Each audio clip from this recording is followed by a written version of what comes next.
All right, it's just about 4 o'clock. Hey Luke, how are you? All right, good. Good. Excited to be kicking off our third and final, not excited that it's the final, but third and final of our webinar series. We have LaChina Robinson, JP Abercrumbie, and Tony Jones joining us today. And before we get started, I just wanted to first thank all the participants for joining us and explain a little bit about how we got here today and the evolution of the 3 episodes of our series so far. So obviously the intention is to try to talk about name, image, and likeness, student athlete education around name, image, and likeness, beyond personal branding. We know a lot of schools are coming out with announcements about personal branding help. We want to make sure that there's broad awareness about all the other education that goes along with that. So we kicked off the first week to talk very broad curriculum, what a curriculum for NIL might look like. We had Seth Greenberg join us and Joey Galloway. They both had very similar concerns and also aspirations for how this possibly could help student athletes. But one of the things that they shared in terms of their concerns were just the idea that this could possibly pull away attention to the student athletes' classes and their sport, the two most important reasons that they're there. And as Joey said, having gone on to the NFL, he said, when he was 18 years old at Ohio State, his biggest concern was where to eat lunch and where his first class was. And having gone on to the NFL, imagining 18-year-olds now having to deal with what he dealt with as a professional player after he had had time to mature is concerning for him. He's concerned that the representatives that are going to be working with these student athletes, doing their deals, helping them market or whatever they're helping them do they even make money on transactions and not necessarily always have the athlete's best interest at heart. Seth Greenberg, obviously former coach, always a coach. He sort of capped off why I think anybody who gets into secondary education gets into it, especially those who get into student athlete development. And that is that, really hoping that there's a team there to help the student athlete decide what's most important for them individually in that moment. And not just in that moment, but for short-term, long-term, and hopefully the rest of their life. Second week, we moved into a little bit more detailed focus around coaching and how coaches may view name, image, and likeness. So we had Clark Kellogg and Chris Holtman from the Ohio State men's basketball team. And Chris, everybody knows, has been a long supporter of name, image, and likeness. So he's really focused on, what do we do with this now? He said that within the group, within his team, they've talked about how there's a potential concern about time management, but he really thinks that student athletes will figure that out. He was more focused on how do we monitor the market value? What is that market value and how do we monitor it? And I think that that speaks strongly to being able to educate the student athlete. And it brings us to today. We were originally going to try to tailor today's conversation around compliance. But given the last 2 weeks and how much emphasis there's been on really helping these student athletes, we decided it was much better to have a very student athlete development driven discussion. So really happy that JP Abercrumbie is joining us from Rice University. She is head of student athlete development across all 16 varsity sports. Prior to Rice, spent some time at Mississippi State, Cal Berkeley, ran track at Temple here in Philly. And Tony Jones, who is the director of high school recruiting at the University of Michigan football. Tony's an excellent resource for all student athletes and their families. And he also was a stellar student athlete, standout receiver at Northwestern, went on to the NFL for a period of time, and is now working with Coach Harbaugh and his great team at University of Michigan. With that, I will turn it over to Luke. Yes, so if everyone wants to bring their cameras on and unmute themselves, I just want to say thank you to everyone who was able to join us today. I know people are still continuing to log in, and I'm excited because I get to introduce my fellow Demon Deacon from Wake Forest University, LaChina Robinson. And if you don't already know, LaChina's former women's basketball player at Wake Forest University, dear old Wake Forest. and she spent time at Georgia Tech in their athletic department. She's an ESPN analyst, reporter. She has her own company, Stretch Beyond.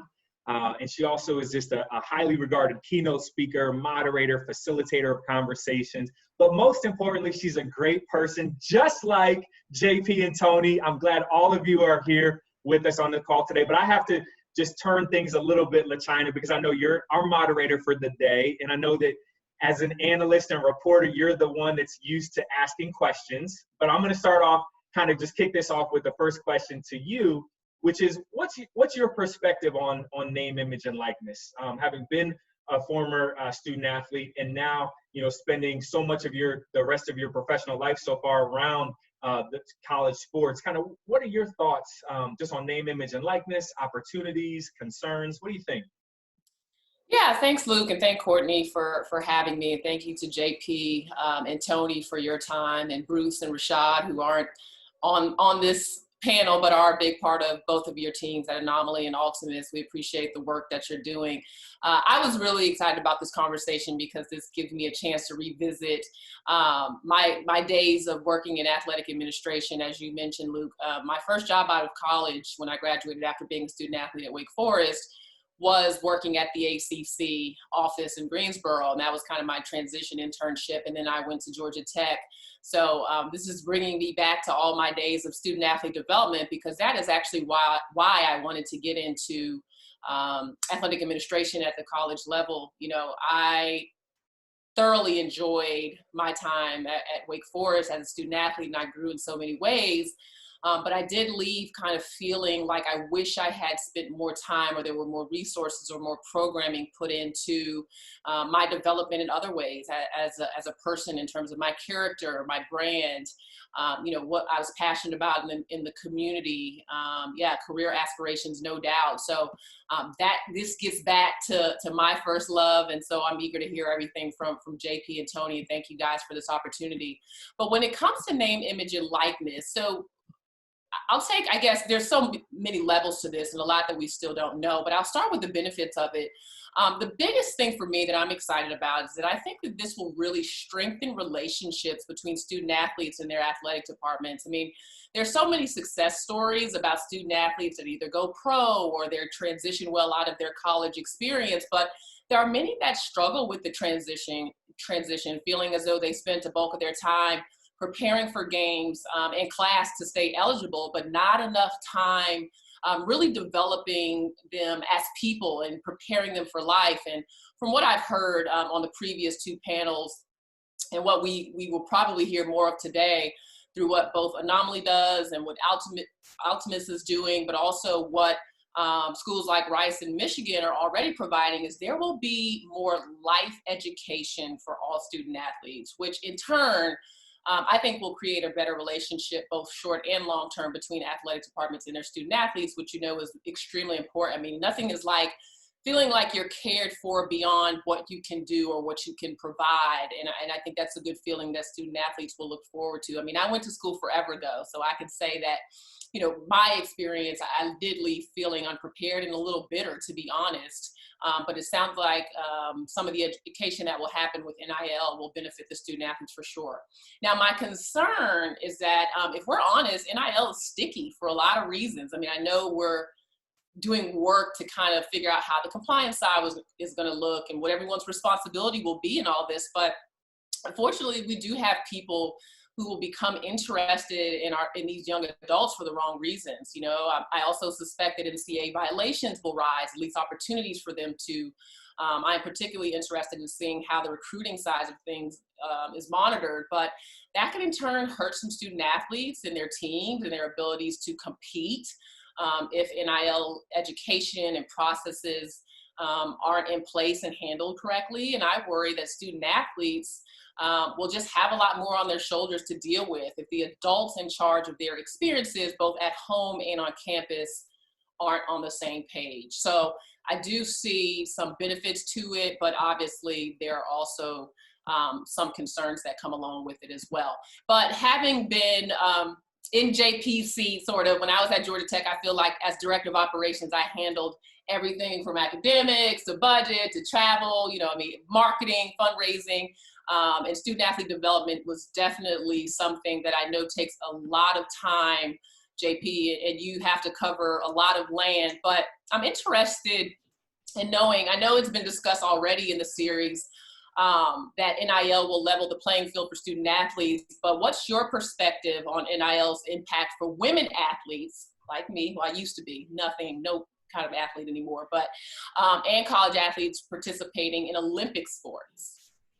Well, thank you for that question, LaChina. I also want to thank Anomaly and Altemus for the opportunity to share in this space. And I'm right there with you, right? Like, I'm in retirement, so they're beyond me. But I think in regards to your question, I want to start by saying I'm not sure if this will be the great equalizer that some of my more optimistic colleagues and counterparts are hoping for. I do think there's opportunity in the change. And as I reflect on my time as an Olympic sports student athlete and the many student athletes that I've worked with over the years, especially those in the Olympic sports, I think this gives them a greater seat at the table, especially in an Olympic year. For those third-party endorsements, that piece of it, I think there's a lot more that the students will have a stake in.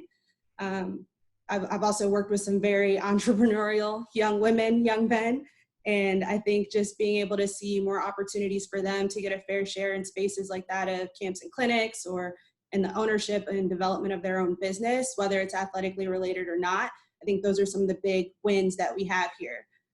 But with those come some concerns. And for me, my biggest concerns are about the women for sure, but then also maybe my male Olympic sports and just stemming around gender equity. They may not be compliance related or institutional integrity related, but I think it's more on the morality front. Can or should the NCAA and its membership promote an environment that rests on an endorsement or third-party system of some kind that would likely and disproportionately provide greater endorsement opportunities to male Rev Gen sport athletes? I think that's a concern. While schools won't have this institutional involvement piece, so that means there isn't a violation. I think one of the things we need to be concerned with is how does the spirit of the legislation or the proposed guardrails and structure that's in place really support any type of voice or autonomy that the female student athlete or the male Olympic sports student athletes may have. I think it's also a system where we need to think about some unintentional consequences on youth sports. Does this opportunity create some type of trickle down where we see sport participation numbers drop in Olympic sports or in female athletics, especially those sports that aren't getting a lot of opportunity when it comes to those third-party endorsements? So those are some of the things that I think about as I continue to watch the conversation develop. But at the end of the day, I think it really just boils down to two things.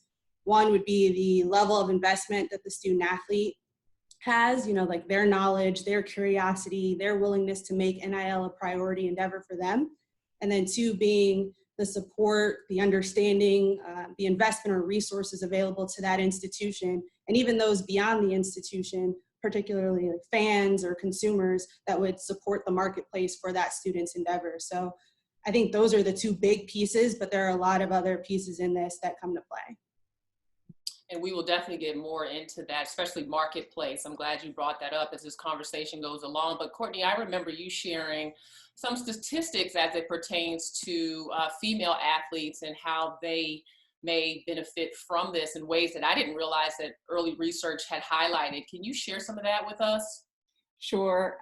It was the Athletic Director U and Navigate study, and they were specifically focusing on social influencers in this part of the study, but they basically determined that out of the top 25 most valuable student athletes, this is as of a few months ago, that 5 out of the top 10 were women and 60% out of the top 25 were women. So when we're speaking about that social influence piece, the women have just as much, and in some cases more, influence than their male counterparts.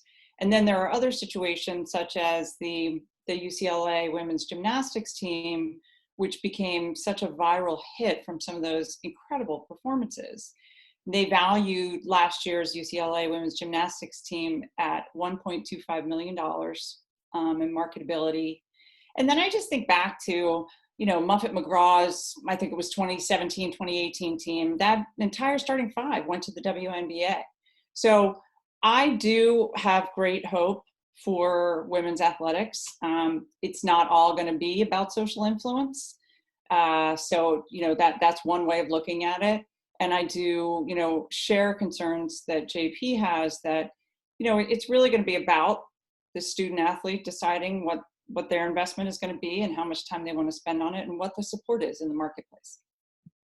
Yeah, thank you for highlighting that. Someone who's a women's sports advocate, I'm always, looking at the numbers, right? And I believe right now, when we look at sponsorships of professional sports, women are getting less than 1%, which is just unbelievable, right? And so what the hope is that, and I believe this will happen, that schools will start to engage their alumni and people in the community in hopes of getting some return for their future athletes, which, who knows if they'll be able to do this in recruiting, but to offer to partner with some of their alums to offer opportunities through NIL. And I just hope that they open those doors for their women athletes as well, because I think it's important to find that balance and make them feel as included in this as everyone else. All right, so let's talk, Tony, a little bit about student athlete development for you, for a team. And JP, you can chime in on this as well. For student athlete development for an entire athletic department, what are some of your own thoughts and concerns and even feedback from current players so far about NIL? Because teams are already buzzing, prospective student athletes are already hearing about this. So what are you getting so far, Tony? Well, thanks, LaChina, for that question. I also want to thank Courtney, thank Luke, thank Bruce, Rashad for having me, giving me the opportunity to be a part of this conversation. As far as my take, first I start off with, I'm really excited, for student athletes. I think that that everybody kind of sees this as a step in the right direction, as far as giving student athletes the opportunity to be compensated. Like many, I think that there's a lot of questions, that I have and that I've heard, kind of expressed over the past couple months, as far as, what will this look like? How will it work? What are the rules and the regulations? And also, I think a lot of people want to know, how will this, affect the locker room? But, if within the rules, if a student athlete, has the opportunity to make, extra money, to better their lifestyle, to help support their family, to be able to put themselves in a position where, they can graduate debt-free and also have, money put aside, maybe for the down payment on a first home or to help fund grad school. These are all things that would give, one an opportunity for a great head start in life. But, overall, me personally, I'm all for, these changes because I do believe, that it empowers, student athletes. And I think that it will stir more interest in student athletes exploring areas such as entrepreneurship, marketing, finance, public relations, accounting, et cetera. So I think that, as far as the current players, it's kind of got their minds, churning a bit more and they're asking more and more questions.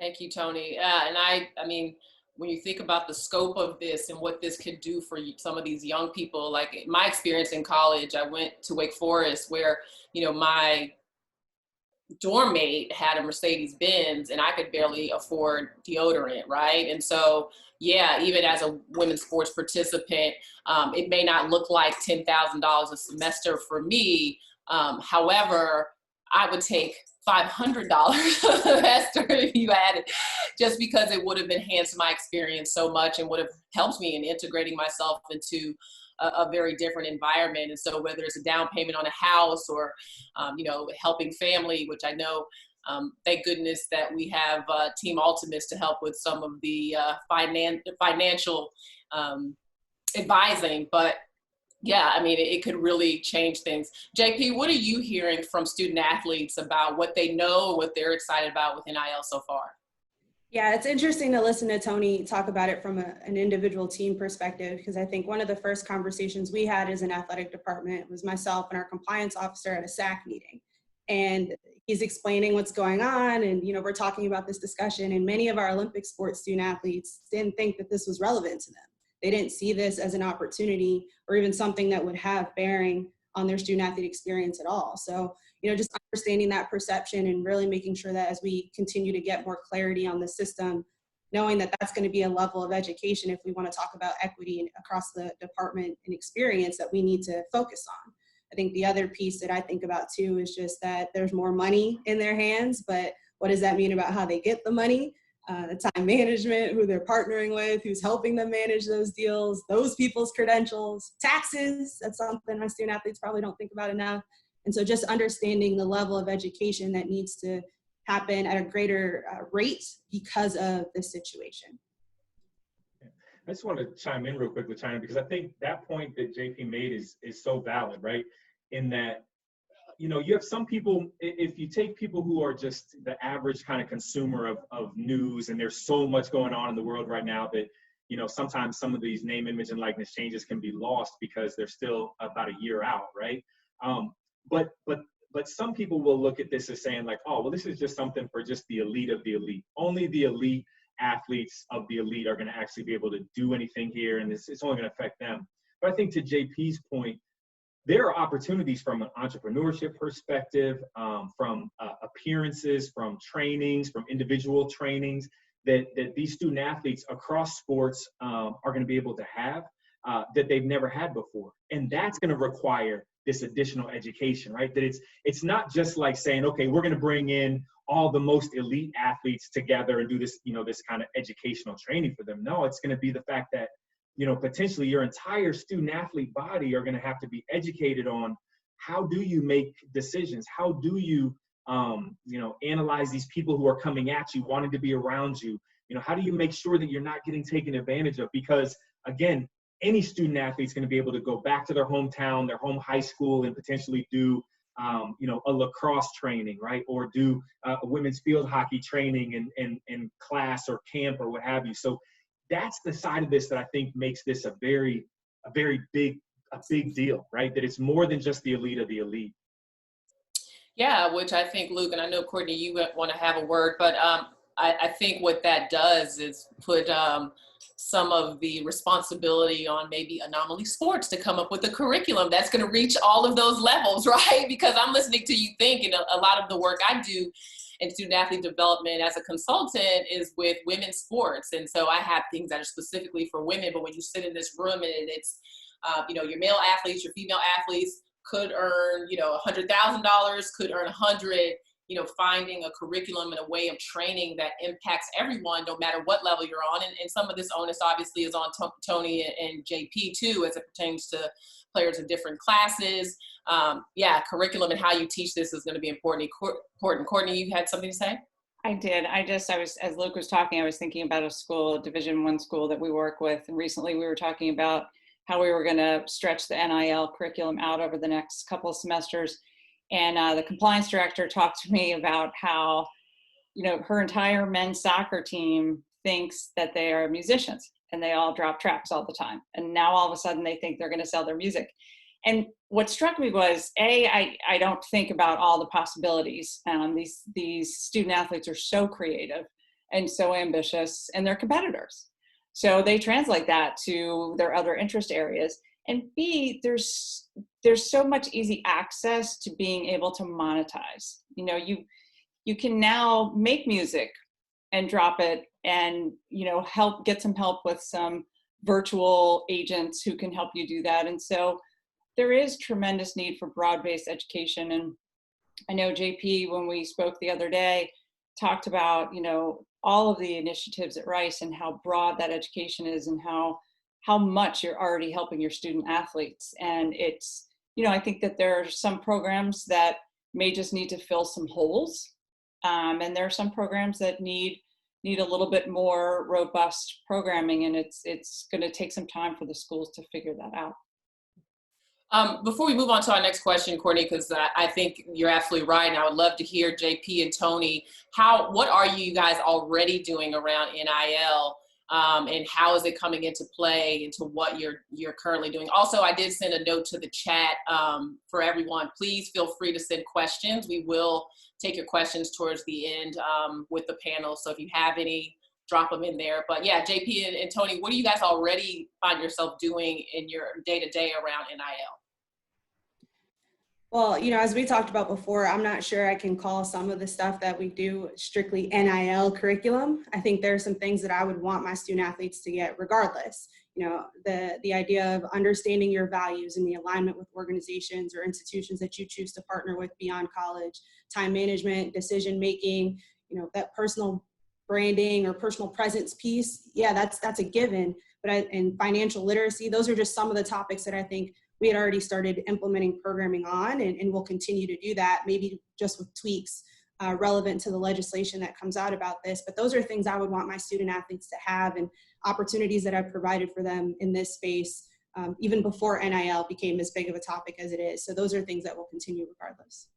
And Tony? Yeah, to piggyback off what JP just mentioned, I think the biggest thing right now is just educating them, to continue to educate them, on the changes, the rules, and their rights. It's educating them on, how to protect themselves, legally, contractually, and the importance of protecting their image, whether that's in person or on social media. That's educating them on, how to make great decisions, teaching them the importances and the skills of networking. And I think as mentioned earlier, the most obvious and maybe the biggest, is the financial literacy portion, making sure that guys understand money, making sure that they understand, the importances of budgeting, saving, and investing. So I think that, just continuing, the conversation and making sure that, programming is set in stone, as far as educating our guys is probably what's most important right now. And sticking with you and Tony, I'd love to start with you on this in terms of conversations you're having now. Let's talk about recruiting. I mean, you lead Michigan's football high school recruiting, and JP, you're heavily involved in the process for all teams at Rice.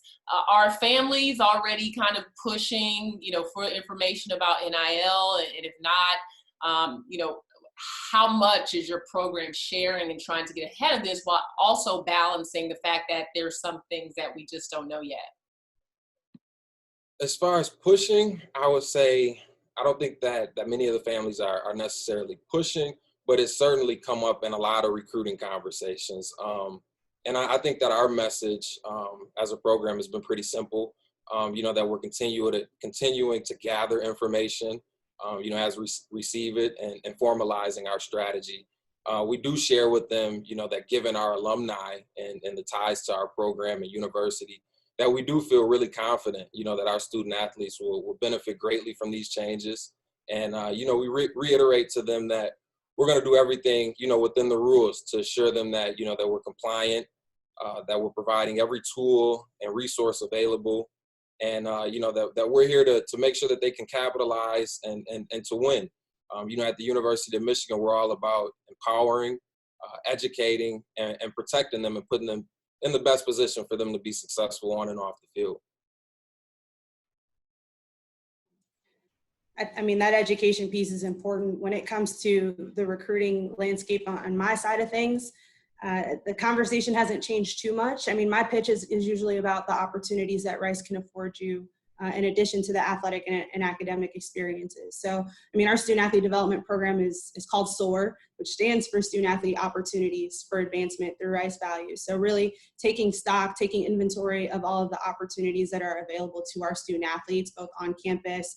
Tony mentioned our alumni base, our network, and just the geographic location of our institution. Those are all things that create a lot of opportunity. So, making sure that those opportunities for advancement take front stage or take center stage when we have a recruiting conversation, that's what my job is already. So that conversation might eliminate some of the questions that come up. When I have recruiting visits, though, I tell them always that they don't pay me to lie to you or for you. So ask those questions. And as they come up, that's great. I can either tell them what my experience is, what my answer would be, or make sure that I can do some digging and get the resources and the correct responses for them. But ultimately, it's about meeting them where they are and helping them get where they want to go. So like I said before, a lot of the focus on sharing these opportunities isn't specific to NIL, but these are things that we would want for our students regardless of this circumstance. And just to follow up, JP, you have such robust programming as it is, which is incredible for all your student athletes. when you think about taking everything you're already offering and tailoring pieces of that to NIL, and it could be just for the sake of trying to give student athletes an opportunity to use those tools to put them to work. We all know, as you say, meet them where they are. We say that all the time. They're, 18 to 22-year-old kids. We have to validate where they are. We have to move forward with them. Practicing helps them learn things better and better.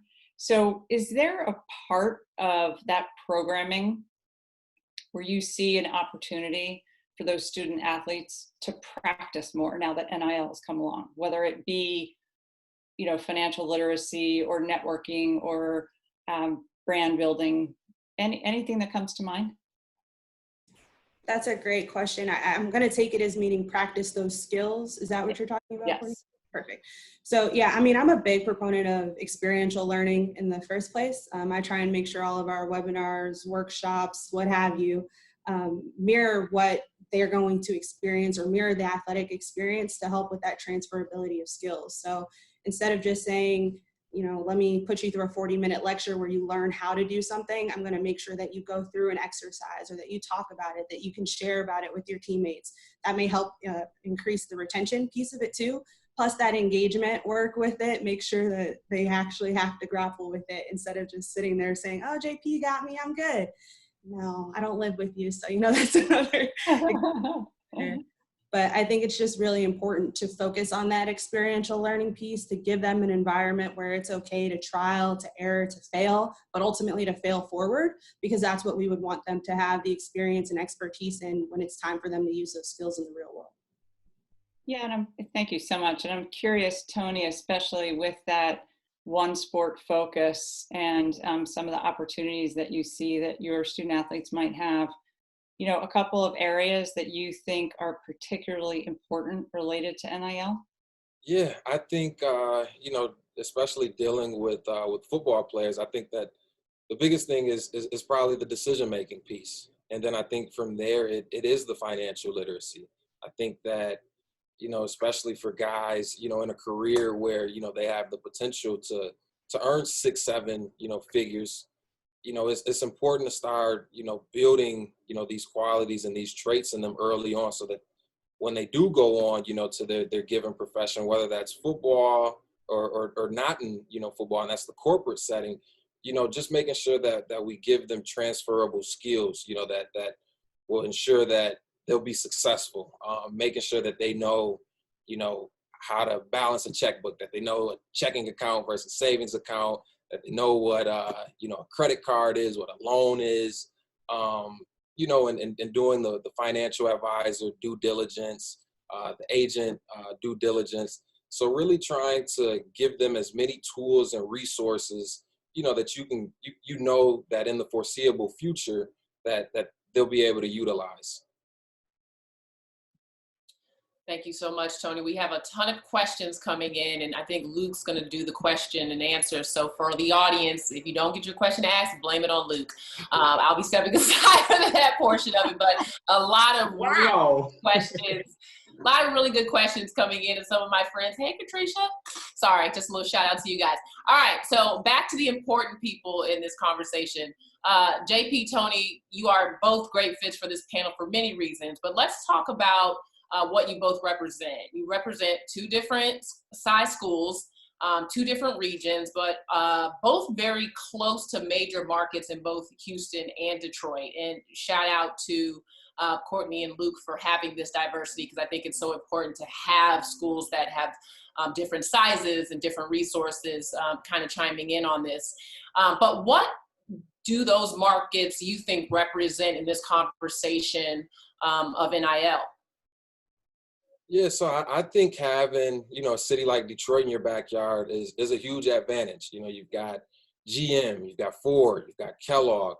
These are all big corporations that I'm sure understand the value, that would be brought to their company and working with, a University of Michigan student athlete. Of course, in a city like Detroit where, there's other teams that you're competing with, being the Lions, Pistons, Tigers, the Red Wings. That there'll be competition, but at the same time, Michigan's a global brand.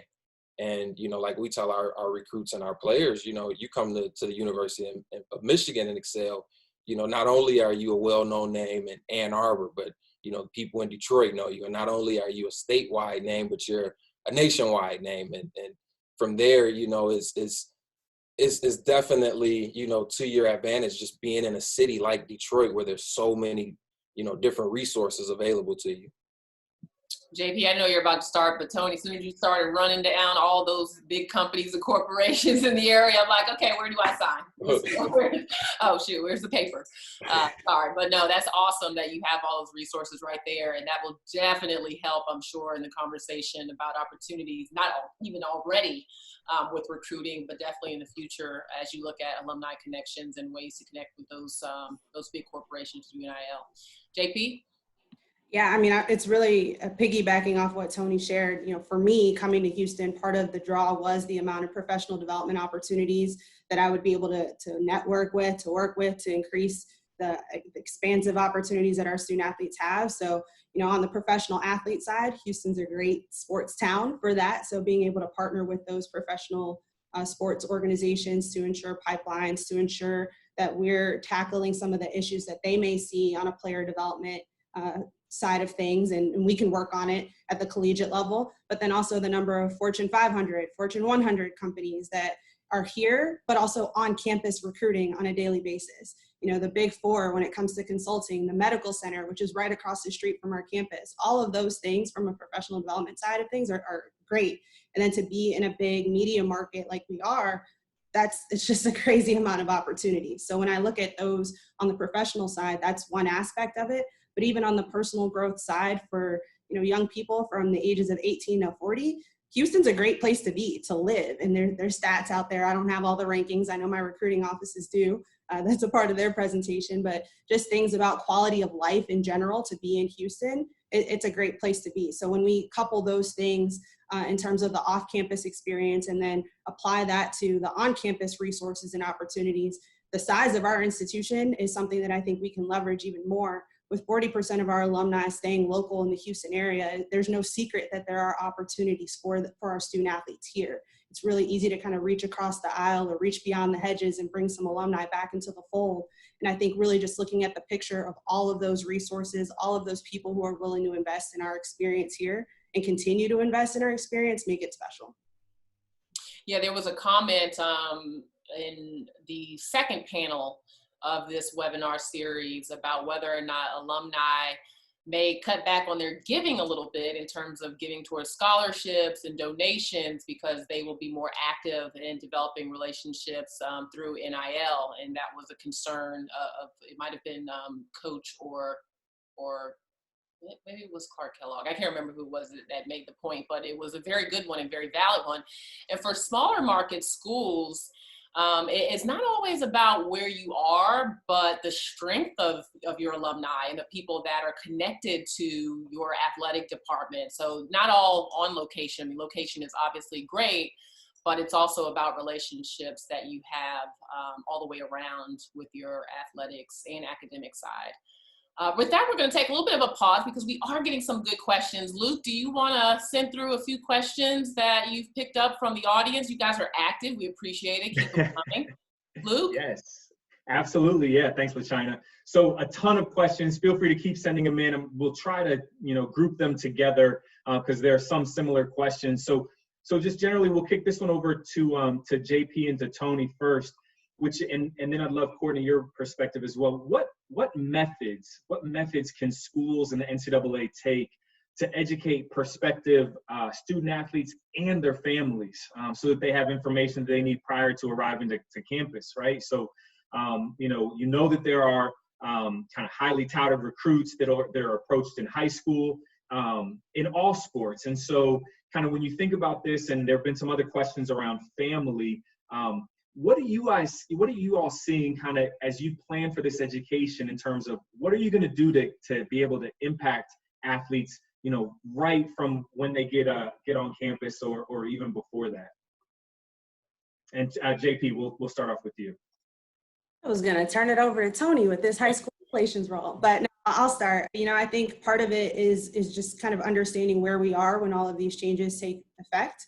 If students are at home or if the pandemic is still kind of limiting some of the touch points we can have, I think that virtual space may lend to more engagement with the family rather than maybe an on-campus visit and just travel around that. So I think understanding the manner in which you can share information is going to be helpful.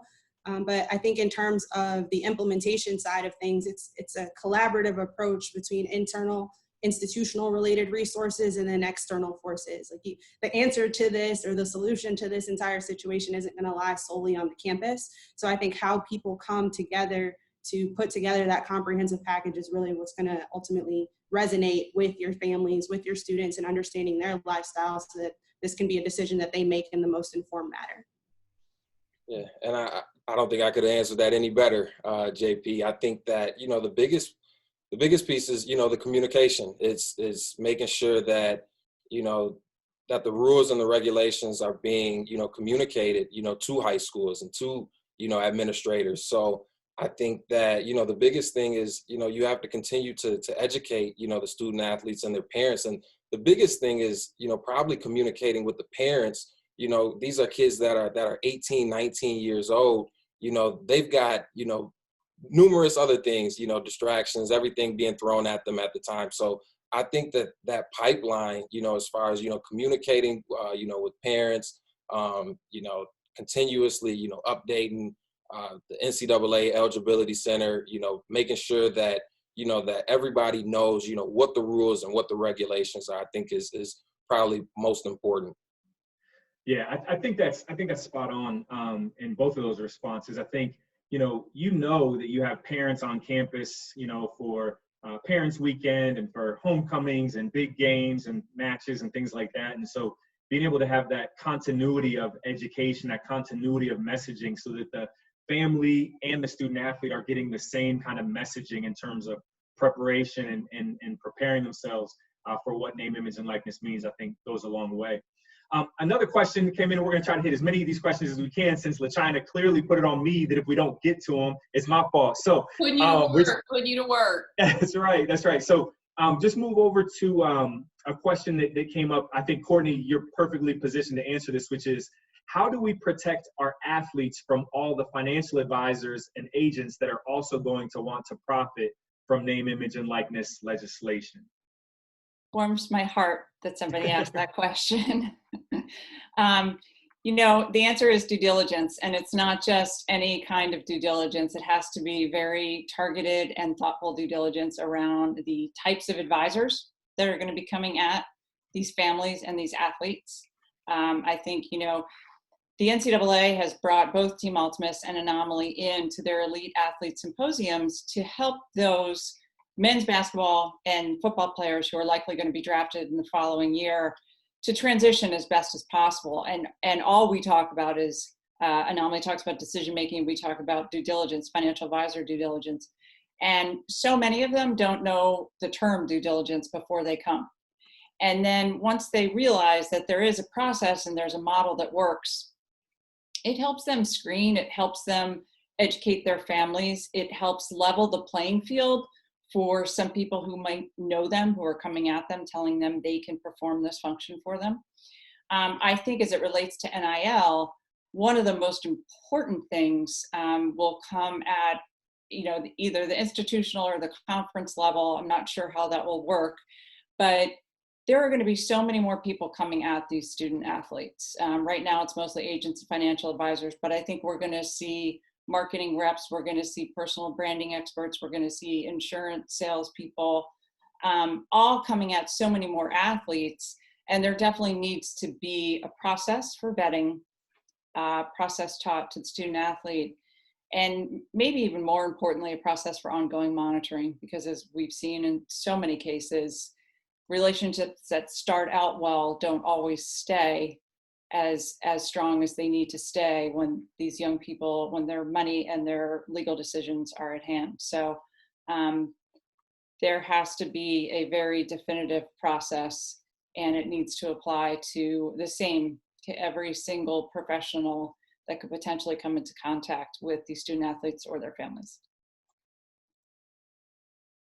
I love how I muted myself to ask the follow-up. So LaChina, I want to kind of kick that back over to you as well. So from your perspective, being around sports, being a former student athlete, and then just, in your position, where you've worked both institutionally, but also just being around these athletes, kind of what's your take on that, right? So many people want to be around the athlete or potentially positioned where they could take advantage. What are your thoughts on kind of what Courtney said, but also on how you kind of vet or prepare to be able to protect these athletes?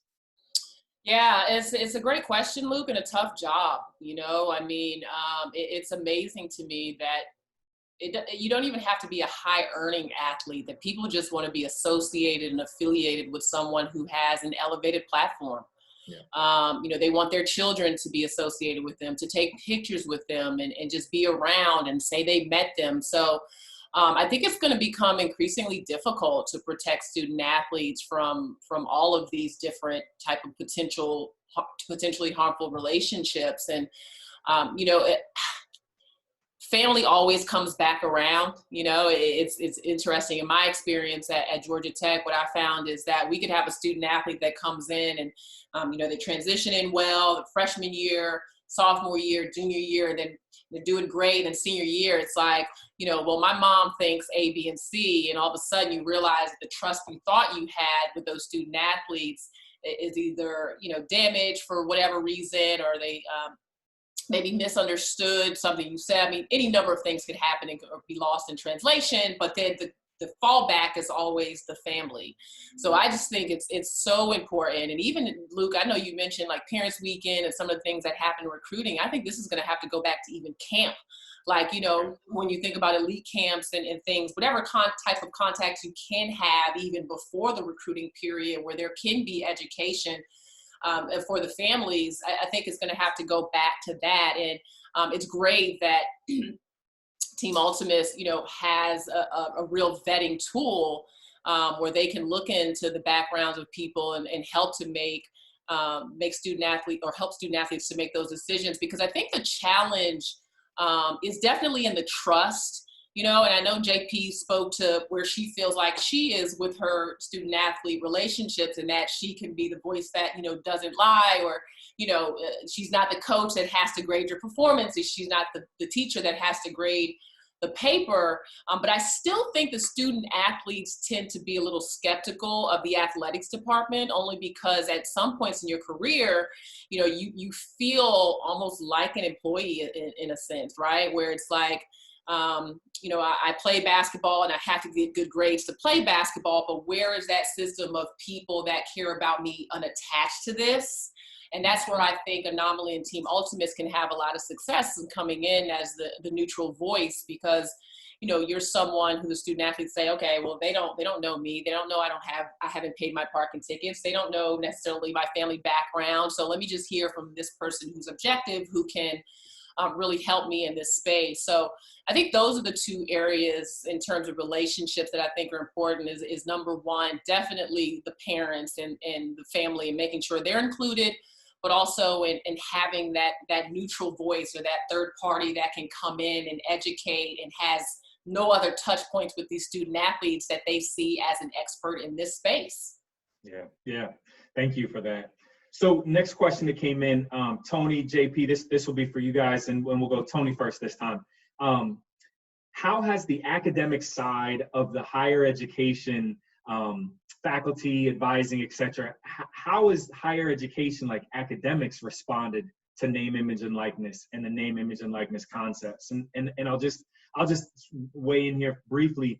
We've talked a lot about how there are so many different stakeholder groups that kind of are involved. And when you think about recruiting and you think about other aspects, entrepreneurship as being a key component, the idea of having practical education coming from the academic side could weigh heavily in the education and preparation for some of these athletes dealing with name, image, and likeness. So to this point, what conversations have you had, or how have they weighed in? Tony? Yeah. So we've received a lot of interest, just from professors on campus, whether that's from the School of Law, whether that's from the business school, but, professors that have reached out and, that do want to get in front of, our team, whether that's teaching a personal finance course or, helping them, learn, the the basics of opening and filing for an LLC. So I think that there's been a ton of support, you know, on campus, whether that's the over at the Career Center, you know, if they're, you know, allocating time, you know, that we can use with our student athletes, you know, for programming. So I think that, you know, we've received a ton of support from my colleagues, you know, that do have an interest in making sure that our student athletes do continue, you know, to develop, and that we're giving them, you know, every resource, every tool, you know, that could possibly be, you know, available to them. Yeah, I would echo that, not even just on the faculty or academic side, but on the student affairs, student services front. You know, I know we talked about this offline, but we're in the process at Rice of implementing, or with Rice Athletics, implementing our strategic plan called Vision for Victory. And as a part of that, one of the groups that I oversee is focused on that student athlete experience, specific to student athlete development and all of the resources that need to be a part of a holistic student athlete experience. And on my committee, I have coaches, I have campus partners, I have a couple of faculty members that chime in every now and then when they read an article and they're like, hey, I saw this on ESPN or on SportsCenter, what's going on? And I'm like, okay, we're fans too, I got you. Appreciate the support. So even their willingness to be a part of a conversation also shows me that they have a willingness to be a resource for our students in the classroom. And so for me, it's about how can I leverage their position, leverage their platform, and create a critical mass of people who are compliance minded so we don't end up on anybody's ticker, but also who can be informative resources to assist on this journey. And as a department of one, it really helps me when I have other people across campus who understand the athletic experience, understand the student athlete experience, and can really see where they plug in to ensure that we are meeting some of those benchmarks that we've identified that we want for all of our students. Oh, that's great. That's great. So LaChina, this question's for you. It came in directly. It says, somebody watched your recent Title IX panel with Women's Sports Foundation, which was, I think, last week. How do you think name, image, and likeness legislation will benefit participation in sports for Black female athletes who are currently only 21% of NCAA women's scholarships? How can we leverage this opportunity to recruit more Black female athletes? Yeah, thank you for that question. I didn't realize I was going to be on the hot seat for questions coming in from the audience, but thank you for that. No, our panel was very enlightening around just the lack of participation and basically where Title IX has fallen short for girls of color, for those that did not know what the panel was about. And I think what the study found was in what they call majority minority schools, which are schools that are 90% or more students of color, that the participation rates for girls are lower than schools that are 90% or more white. So the disparity when it comes to white girls' participation in sport versus girls of color was just almost unbelievable when you look at the gap. But you know, I think something like name, image, and likeness could definitely help in the recruiting of girls of color. I mean, you think about the socioeconomic impacts and just that a lot of our girls of color are coming from homes that are single parent homes. I think the statistic was that girls of color are 3 times more likely to come from a single parent home than young white girls and their white counterparts. And so, you know, the one thing for my mother, when the coach came knocking at my door and said, hey, can LaChina play basketball? The encouraging aspect to her was that I was going to get a free education. Well, for some of these families, it's going to be, this is going to be an opportunity for a free education. She gets to go to college, but she also could help the family economic situation.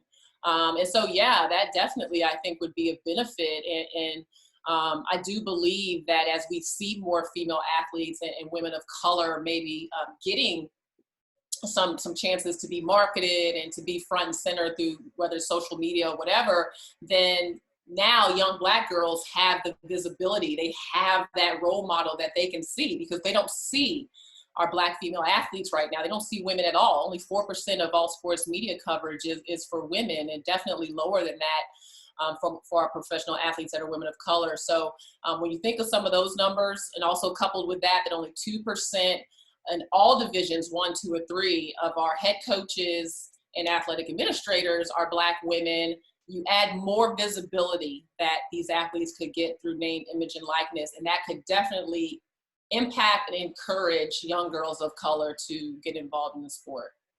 Oh, that's great. So JP, question for you. Kind of how do you feel name, image, and likeness, what potential impact it could have on postgraduate opportunities at universities? So I know when you think about student athlete development, obviously you're looking at those athletes who might go pro. You're looking at athletes predominantly who are going to go and go pro in something else, or whatever the tagline is, right? And so grad school is also another one of those kind of opportunities. How do you see name, image, and likeness potentially impacting kind of the grad school aspect? Yeah, it'll be interesting to see how all of this really develops over time, because I think one of the things that hasn't really taken center stage on that conversation is what happens when you sign a deal of any kind with someone while you're competing. You stop competing, but you're still affiliated with an organization, and that organization's values or the way they carry themselves doesn't align with your next step. Does that create any concerns? Again, being affiliated with a specific brand and doing some things on social media, but that not aligning with your potential employer or your next journey, your next chapter. I think just helping our students understand that while they may, be thinking about this in a 3, 4, 5 time year span from their student athlete and eligibility perspective, but that these are actually long-term decisions. You've brought up in conversations before, who owns the content or who owns the intellectual property that may come out of any type of deal, and how long can that stuff be used? I think those are all things that need to be on the table when we start talking about education, because the fact of the matter is that a decision that somebody makes when they're a freshman or even a sophomore or junior in college can have 10 years down the road, 20 years down the road, some interesting, I'll say the least, fallout. So what does that look like, and how are we educating our students on a more proactive front to understand the long-term impact of their experiences? Yeah. Tony, any thoughts on that from a, kind of grad perspective? Yeah, from one of the things that I think that I can appreciate the most about NIL is that, as I mentioned earlier, I think that it'll trigger a lot more interest in guys, possibly pursuing, secondary education, and whether that, may be an MBA or going to law school. But I think, now, they're thinking about, entrepreneurship and opening up their own businesses. That it's the intellectual property side of things. I think that it'll be great, in the sense that, now guys are thinking about areas that, I say guys, but I mean no disrespect to the female student athletes as well. But I think that, now a lot more people are interested in areas that maybe they wouldn't have necessarily, considered, during their undergrad experience. Yeah, absolutely. Absolutely. So I want to do this one last question. I know, thanks LaChina for setting me up for failure, that I'm not going to be able to get to all the questions that have been asked. There's so many good questions. You've done well. You've done well. Thank you. Thank you. And I know that we're going to be able to jump, and share kind of our contact information, all that kind of stuff. But I'm going to take a quick stab at this question, and I'm going to kick it over to Courtney to kind of put a bow on that, if you will. And there's kind of two questions kind of combined into one. It's this idea of what would be the best way to educate student athletes, financial literacy, legal implication, taxes, personal branding, everything that was mentioned here today, on the whole, when institutions may not have people in place to intelligently speak on such varying issues. And this follow-up question that also came in around how does name, image, and likeness potentially impact staffing? And would there be a dedicated person overseeing kind of contracts and education and stuff? So try to wrap that up into two. And my thought on that is a couple of things. It has to be a practical, real world educational opportunity, right? And JP talked about experiential, and student athletes need it. They need to see how the education like really applies to them, right? So when we start talking about the impact that other academic professors might be able to have in name, image, and likeness, in my mind, it makes it real, right? It makes the academic side real for the player when you take a class on, digital storytelling or marketing, through social media or what have you. But also the things that Courtney and I do, myself through Anomaly and Courtney with TeamAltemus, it's really about how do we make it real for these student athletes, right? I mean, kind of that's kind of the bottom line. So when I look at the whole idea of educating around contracts, understanding what agreements you're signing with a marketing agent or a branding person or what have you, like, can you get out of those contracts? Like, what does it mean? We use real world opportunities, real world experiences to make it real. And when players understand that you're coming to them with real education from a real practical perspective, they're much more tuned in because they know that it's something that they very well might experience themselves. And so I do think that making it a very practical and real world education is critical. And also, when you think about it, there are going to be different universities are going to take the approach of some are going to hire people specifically for name, image, and likeness. Others might not due to budgetary constraints or what have you. But it's going to take a village, like we talked about. It's going to take your individual team folks like Tony. It's going to take your broad athletic department folks like JP. It's going to take independent outside folks like Courtney and myself, and academic folks as well, to all come in together to help make sure that the student athlete is protected and taken care of. Yeah, no question, Luke. I will absolutely reiterate and agree with it takes a village. And I think that every school, every program is different. And we're in the midst of a pandemic. We're in the midst of budgets being cut, uncertainty. I think first and foremost for all of the programs, everybody needs to do just an evaluation of what they have. First, what they need, and then look internally, see what they have and what resources they need to reach outside for. It's probably going to take a couple years to go through that process to really find what works. But I'll go back to what Seth said in the first episode. Somehow, some way, they can't afford not to do this. And, you know, we're developing less expensive access to some of our programming as quickly as we can to make sure that every student athlete gets access to it. But I also do think the third party piece is huge. It's why schools bring us in now, and we can be, as I said before, last week or the week before, the good guy or the bad guy. We've seen it all. You know, I was on Wall Street for a couple decades, and I took many athletes from rookie to retirement. And it's why I started the business, because I knew they needed somebody who has experience, who's totally impartial to help. You know, Luke, you're a practicing attorney. You bring in this unbiased experience. My business partner, Rashad, you know, he was a 3-time All-Ivy League at Cornell and went and worked at a private debt and equity firm. He was an undergrad much more recently than I was, and also a student athlete, and he can really relate to student athletes today. And his brother's currently playing in the NFL. So I think that the relatability piece is huge. Experiential learning. Any group that we work with, they're not in their seats for 2 minutes. As soon as we start, we get them up and we get them moving. We get them moving virtually now on webinars. But you know, the true experts who are unbiased, who are able to be trusted, who aren't going to judge, who are going to meet them where they are, and who are relatable and able to teach in a way that's going to help give these student athletes experience. Excellent, excellent, excellent. Well, this has been yet again another Monday that races by with our 1 hour time. But absolutely just wanted to say thank you so much to our panelists, JP and Tony. Thank you so much for taking the time to share your perspectives and your experiences with us. My fellow Demon Deacon, LaChina, always good to see you. And thank you for moderating with us today. Yeah, and Courtney, I'll turn it over to you. Just want to thank everybody. Reminder that we'll be back in the fall with another webinar to talk compliance, hopefully after we get a little more information about what these rules might ultimately look like. Remember my favorite thing to say, #DDMC, decision-making, due diligence, money, and contracts. Everything outside of branding, it's that easy.